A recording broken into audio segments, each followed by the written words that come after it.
Hey everyone, welcome back. आज की इस वीडियो में हम क्लोजर को समझेंगे। क्लोजर एक बहुत ही पावरफुल कॉन्सेप्ट है जावास्क्रिप्ट के अंदर में, and this is what makes JavaScript different than other programming languages, है ना। क्लोजर के बिना बहुत सारी चीज़ें पॉसिबल नहीं है, जैसे कि encapsulation, data persistence, module pattern. So हम सारे यूज केसेस, सारे एग्जाम्पल्स को देखेंगे इसी वीडियो में। First let's understand the basics of the closure के, how closure works and what it is, ये है क्या, ठीक है। तो लेट्स स्टार्ट दैट। यहाँ आ गए हम, and this is our little presentation. अब यहाँ पर क्या बोल रहा है, व्हाट इज क्लोजर। क्लोजर क्या है? Closure is a combination of a function and the lexical environment. So अगर आपको लेक्सिकल एनवायरनमेंट नहीं पता तो लेक्सिकल एनवायरनमेंट मतलब आपने एक फंक्शन क्रिएट किया एंड उस फंक्शन के अंदर एक और फंक्शन क्रिएट कर दिया, ठीक है। जैसे कि यहाँ पर हमने एक फंक्शन क्रिएट किया एंड इस फंक्शन के अंदर एक और फंक्शन क्रिएट कर दिया, ठीक है। तो ये जो फंक्शन का स्कोप है that is a parent scope for this inner function, है ना। इनर फंक्शन के लिए इनर फंक्शन का पेरेंट स्कोप कौन सा हुआ? ये वाला हुआ जहाँ पर ये ऑर्डर वेरिएबल है। तो इस वाले पेरेंट स्कोप को हम बोलते हैं लेक्सिकल एनवायरनमेंट इनर फंक्शन का। ये क्या हुआ? ये लेक्सिकल एनवायरनमेंट हुआ इनर फंक्शन का। तो ये inner function plus this lexical environment जहाँ पर ये ऑर्डर वेरिएबल है, ये एक साथ मिलकर क्लोजर फॉर्म करता है, क्लोजर क्रिएट करता है, ठीक है। That is what closure. Closure is the combination of a function and the lexical environment within which that function was declared, जहाँ पर वो फंक्शन को डिक्लेयर किया गया। मतलब यहाँ पर ये फंक्शन डिक्लेयर हुआ तो यहाँ पर ये जो लेक्सिकल एनवायरनमेंट है इसके साथ इनर फंक्शन को कंबाइन करोगे तो ये बन जाएगा क्लोजर, ठीक है। And let's see how it works, how does closure work. So basically same thing, कैसे काम करता है? The inner function has access to the outer function variable even after the outer function has finish executing, ठीक है। समझ आया? नहीं आया? तो यहाँ पर क्या बोल रहा है कि हमने एक ऑर्डर फंक्शन क्रिएट किया, उसके अंदर एक इनर फंक्शन क्रिएट कर दिया एंड रिटर्न कर दिया इनर फंक्शन को। अब यहाँ लाइन नंबर 12 पे एक फंक्शन कॉल कर लिया, अपने ऑर्डर फंक्शन को कॉल कर लिया, ऑर्डर फंक्शन कॉल हुई एंड ऑर्डर फंक्शन ने इनर फंक्शन रिटर्न किया। लाइन नंबर 9 पे इनर फंक्शन रिटर्न हो गया, तो ऑर्डर फंक्शन का यहाँ एग्जीक्यूशन कंप्लीट हो गया। कंप्लीट होने के बाद इसने रिटर्न कर दिया इनर फंक्शन। अब यहाँ आप समझो the most important part, order function का एग्जीक्यूशन कंप्लीट हो चुका है। अब यहाँ पर कुछ भी नहीं रह गया देखने को। इसने एक फंक्शन रिटर्न कर दिया इनर फंक्शन को। अब हम कॉल कर रहे हैं इनर फंक्शन को। जब हम इनर फंक्शन को कॉल कर रहे हैं ना, तो हमारे पास ऑर्डर वेरिएबल का एक्सेस है, ठीक है। तो इसी को हम बोलते हैं क्लोजर। यहाँ पर क्या है? The inner function has access to the outer function variable, ठीक है। इनर फंक्शन के पास ऑर्डर फंक्शन के वेरिएबल का एक्सेस होता है even after the outer function has finish executing. Outer function का एग्जीक्यूशन कंप्लीट होने के बाद भी इनर फंक्शन के पास ऑर्डर फंक्शन के वेरिएबल्स का एक्सेस होता है, जिसको हम लेक्सिकल इसको बोलते हैं। The inner function maintain access to those variable, ठीक है। This is because the inner function closes over the variables of the outer function, ठीक है। जब ये इनर फंक्शन रिटर्न होता है ना, ये रिटर्न होता है with lexical scope. Lexical scope के साथ ये रिटर्न हो जाता है, मतलब ऑर्डर वेरिएबल और जितनी भी यहाँ पर लेक्सिकल स्कोप में वेरिएबल्स होते हैं उन सब के साथ ये क्लोजर फॉर्म करके रिटर्न हो जाता है। इसलिए इस इनर फंक्शन के पास एक्सेस होता है लेक्सिकल स्कोप के वेरिएबल्स का, ठीक है। नहीं समझ में आया, डोंट वरी, मैं एग्जांपल दिखाऊंगा, कोड करूंगा तो आपको समझ में आ जाएगा। अब क्या इसके बेनिफिट्स क्या है, क्लोजर्स के बेनिफिट्स। सो विद क्लोजर आप क्या कर सकते हो? क्लोजर के हेल्प से आप इनकैप्सुलेशन कर सकते हो, मतलब कि private variables and methods create कर सकते हो। डेटा परसिस्ट कर सकते हो, मतलब मल्टीपल फंक्शन कॉल्स के बीच में डेटा परसिस्टेंस हो सकती है। जैसे कि आप अगर inner function multiple times call कर रहे हो तो आप ये ऑर्डर वेरिएबल को परसिस्ट कर रहे हो बिटवीन द फंक्शन कॉल, और आप मॉडिफाई भी करोगे उस वेरिएबल को तो आपको वो मॉडिफाइड डेटा ही मिलेगा। ऐसा नहीं कि हर बार आपको सेम डेटा मिलेगा, ठीक है। तो डेटा परसिस्ट कर सकते हो बिटवीन द फंक्शन कॉल।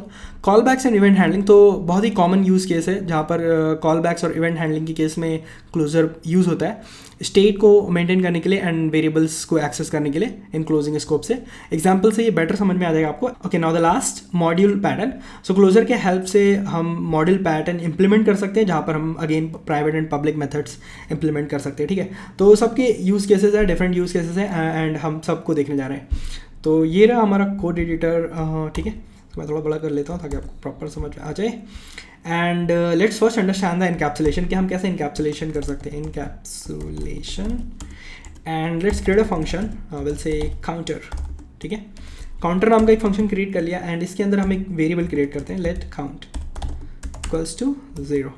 अभी जो काउंट है ना, वो इस फंक्शन के अंदर, काउंट क्या है? काउंट इस फंक्शन के, ये थोड़ा ज़्यादा हो गया सजेशंस।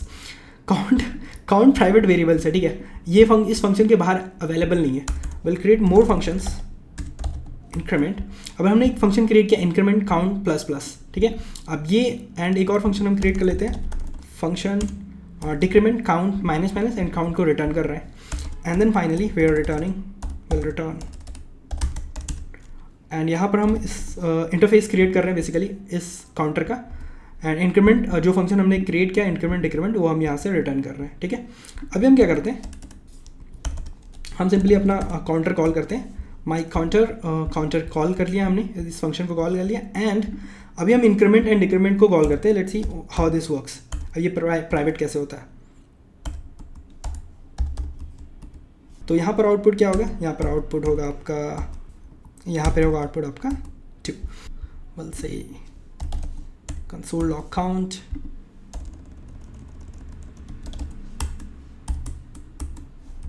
ठीक है। ओके, नाउ लेट्स अंडरस्टैंड, अब ये समझते हैं कि काउंटर वर्क कैसे करेगा एंड क्लोजर कैसे फॉर्म होता है, ठीक है। तो let's go to the browser and here inspect the browser and you see console we got 1 and 2, ठीक है। काउंटर की वैल्यू 1 and 2 हो गई। Let's understand this code. हम सोर्सेज पे चलते हैं and what happens here, this count is private variable, ठीक है। आप किसी भी तरीके से इस काउंट को इस काउंटर के बाहर एक्सेस नहीं कर सकते, राइट। तो ये हो गया हमारा प्राइवेट वेरिएबल, एंड हमने 2 मेथड्स क्रिएट किए इस काउंट को मॉडिफाई करने के लिए, राइट। तो इस काउंट का एक्सेस है because of the closure, right. ये इनर फंक्शन है, इनर फंक्शन के पास ऑर्डर फंक्शन का स्कोप का एक्सेस है, that is nothing but the lexical scope. तो inner function with counter forms a closure, ठीक है। डिक्रीमेंट हियर, ठीक है, decrement method with counter forms a closure. तो ये दोनों काउंटर के साथ क्लोजर फॉर्म करता है, एंड जब भी हम मेथड कॉल करेंगे इंक्रीमेंट या डिक्रीमेंट तो वो काउंट को मॉडिफाई करेगा, ठीक है। तो let's understand how this works. यहाँ पर मैं एक डिबगर ऐड कर देता हूँ, pause the code and see how this works, reload, and you see we stopped here and close this local scope and this is the closure, right. तो closure किसके साथ फॉर्म हो रहा है, काउंटर के साथ फॉर्म हो रहा है। तो ये जो इंक्रीमेंट मेथड है ना वो फॉर्म कर रहा है क्लोजर विद काउंटर, काउंटर के साथ क्लोजर फॉर्म हो रहा है, and if you open this तो क्लोजर के स्कोप में we can see count 0, count की वैल्यू 0 है। अब जैसे ही काउंट प्लस प्लस होगा क्लोजर की वैल्यू 1 हो जाएगी, ठीक है। लेट्स, अब यहाँ पर हो गया काउंट 1 एंड ये यहाँ पर वैल्यू लॉग हो जाएगी, ठीक है। एंड लॉग होने के बाद ये कॉल पूरी तरह कंप्लीट हो जाएगा। तो ये कॉल पूरी तरह कंप्लीट हो गया। कंप्लीट होने के बाद आपको वहाँ पर 1 दिख जाएगा, राइट। अब ये जो सेकंड वाली call it's completely independent call, ठीक है। It's completely independent call. आपको लगेगा okay this is an independent call, तो हम इंक्रीमेंट कॉल करेंगे, अगेन काउंट की वैल्यू 0 है तो फिर से वो प्लस प्लस 1 होकर एंड 1 ही प्रिंट करेगा, बट ऐसा नहीं है। एज आई टोल्ड यू कि डेटा परसिस्टेंस होता है क्लोजर में, राइट। तो जब भी हम मल्टीपल कॉल्स कर रहे हैं तो वहाँ पर because of the data persistent state preserve होती है, स्टेट प्रिजर्व होती है तो आपकी वैल्यू अपडेट होगी, ना कि बार बार रीसेट होगी, ठीक है। अपडेट होती है, रीसेट नहीं होती। तो अभी हम नेक्स्ट कॉल करते हैं and this stopped, okay something wrong, फिर से कर लेते हैं, कोई नहीं, रीलोड दिस एंड तो ये हमारी पहली कॉल हो गई। काउंट की वैल्यू 0 से 1 कर देते हैं, ठीक है। अब यहाँ पर इंक्रीमेंट फिर से कॉल होने जा रहा है, तो यहाँ पर 1 प्रिंट हो चुका है एंड फिर से इसको रिज्यूम करते हैं एंड यहाँ पर फिर से रुक गया। अब यहाँ पर काउंट की वैल्यू आप देखो इट्स 1 नॉट 0, राइट। अगर मैं होवर करूँ तो I can see the count की वैल्यू 1 नॉट 0 एंड क्लोजर में भी आप देख सकते हो काउंट की वैल्यू 1 है। तो it's because of the closure only, it's possible because of the closure only, है ना। लेट्स रिज्यूम दिस एंड हमें हमारा 1 and 2 बोथ मिल गया, ठीक है। तो इस तरह से हम इनकैप्सुलेशन कर सकते हैं, प्राइवेट वेरिएबल्स क्रिएट कर सकते हैं एंड मेथड्स के हेल्प से उसको मॉडिफाई कर सकते हैं। ओके, नाउ डेटा परसिस्टेंस भी और अच्छे से हम समझ लेते हैं, okay, with a better example. तो विल से फंक्शन क्रिएट इंक्रीमेंटर, ठीक है, एंड यहाँ पर हम कुछ इनिशियल वैल्यू डाल देते हैं, इनिशियल वैल्यू एंड या सो यहाँ पर हमने क्या किया, काउंट ले लिया एक वेरिएबल, इनिशियल वैल्यू इसको अप्लाई कर दी, मतलब जब भी हम क्रिएट इंक्रीमेंट कॉल करेंगे with some initial value and increment एक फंक्शन क्रिएट कर लिया। अब ये इनर फंक्शन है तो इसके पास लेक्सिकल स्कोप का एक्सेस होगा because of the closure and inner increment को रिटर्न कर दिया, ठीक है। नाउ क्रिएट वेरिएबल इंक्रीमेंट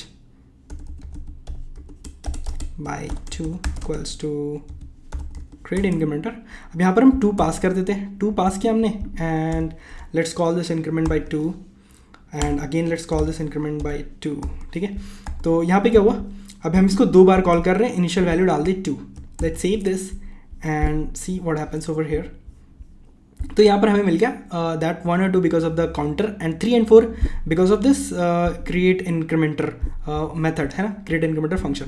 अब let's understand this code as well. तो यहाँ पर हमारा क्रिएट इंक्रीमेंटर है एंड यहाँ पर हम इसको पॉज करते हैं, काउंट प्लस प्लस पे। तो फर्स्ट सबसे पहले क्या होगा, ये क्रिएट इंक्रीमेंटर मेथड कॉल हुआ विद इनिशियल वैल्यू 2। अब जब इनिशियल वैल्यू 2 के साथ कॉल हुआ तो काउंट की वैल्यू 2 सेव हो गई, परमानेंटली सेव हो गई, ठीक है, परमानेंटली सेव हो गई। अब इंक्रीमेंट जब भी कॉल होगा तो वो हमेशा उसके बाद से उसकी वैल्यू को अपडेट करेगा, ठीक है। तो 2 है तो 3 हो जाएगा, एंड अगर 3 हो गया तो 4 हो जाएगा, ठीक है। तो लेट्स सी क्या how this works. Let's pause this, let's run this over here, and आप यहाँ देखो लोकल बंद करो। क्लोजर में क्या हुआ, क्रिएट इंक्रीमेंटर, इस इंक्रीमेंट मेथड ने क्रिएट इंक्रीमेंटर के साथ क्लोजर फॉर्म किया एंड ओपन दिस काउंट की इनिशियल वैल्यू 2 बिकॉज हमने यहाँ पर 2 पास किया था, एंड ये इंक्रीमेंट मेथड रिटर्न हो गया एंड हमने उसको कॉल कर लिया, इंक्रीमेंट मेथड को कॉल कर लिया। तो 2 से वो हो जाएगा 3, and as you can see 3 हो गई, एंड अगेन अब इसको रन किया तो वो 4 हो जाएगा। 4 होने के बाद सिंपली यहाँ पे प्रिंट हो गया, ठीक है। Now let's understand callbacks and event handling. Example उसका भी एक देख लेते हैं, callbacks and event handling. So this is data persistence,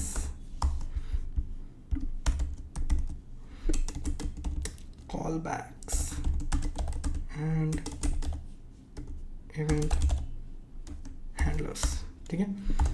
function create करते हैं, और बिफोर दैट फंक्शन से पहले we can go to the index and we have this button, ठीक है। तो इस बटन का हेल्प से हम एक इवेंट हैंडलर ऐड करेंगे। So let's go to the 05 and will say will use DOM API, ठीक है, document dot query selector, and यहाँ पे बटन डाल दी with add event listener click, ठीक है। अभी हम क्या करते हैं, यहाँ पर एक मेथड ऐड करेंगे, एक फंक्शन ऐड करेंगे। तो उस फंक्शन को क्रिएट कर लेते हैं, फंक्शन हैंडल क्लिक, यहाँ पर बटन क्लिक कर रहे हैं, but will also have a count over here से 10, ठीक है, and will return a function count plus plus and we'll log the count and let's remove this। यहाँ पर ये हैंडल क्लिक मेथड पूरा कॉल कर लेंगे, ठीक है। तब क्या होगा, जब ये हैंडल क्लिक मेथड कॉल होगा तो normally event handler accepts a call back, ठीक है, बट यहाँ पर हम फंक्शन कॉल कर रहे हैं, तो return a function, return function, तो वो फंक्शन काम करेगा एज अ कॉल बैक, ठीक है, कॉल बैक की तरह काम करेगा।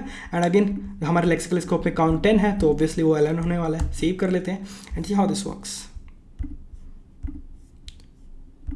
resume and let's click on this increment and see we got 11 over here, ठीक है।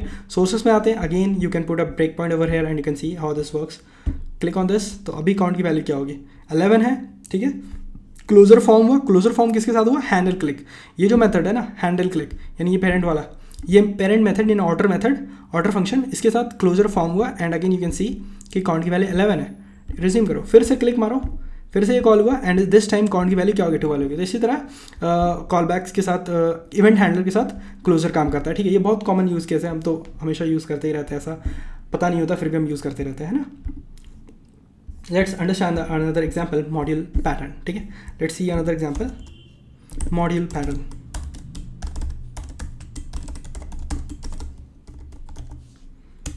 Okay, let's create my module, ठीक है, एंड ये हमारा इफ स्टेटमेंट होगा, इसको हम इमीडिएटली कॉल कर लेंगे, ठीक है। तो ये immediately function, immediately invoke function expression है, पेज स्क्रिप्ट लोड होते ही ये कॉल हो जाएगा, ठीक है। इसके अंदर हम क्या करते हैं, प्राइवेट वेरिएबल क्रिएट करते हैं। So let private variable equals to I am private, ठीक है। अब एक फंक्शन क्रिएट करते हैं that is like private method I am private, so will access this private instead of that, ठीक है। एंड क्या करते हैं, यहाँ से एक इंटरफेस बनाते हैं, रिटर्न, इसको हम पब्लिक मेथड बोलते हैं, यहाँ से प्राइवेट मेथड को कॉल कर लेते हैं, ठीक है। अब ये करने के बाद क्या करते हैं, हम अपना माई मॉड्यूल जो हमने क्रिएट किया है उसको हम कॉल कर लेते हैं पब्लिक मेथड। तो यहाँ पे आउटपुट आ जाएगा हमें आई एम प्राइवेट। तो अब इसमें क्या हो रहा है, तो ये हमारा मॉड्यूल क्रिएट हो गया। अब इस मॉड्यूल में हमारे प्राइवेट वेरिएबल्स और प्राइवेट मेथड्स हैं जो आउटसाइड एक्सेसिबल नहीं, right, only accessible from this interface, सिर्फ और सिर्फ इस इंटरफेस के थ्रू एक्सेसिबल है।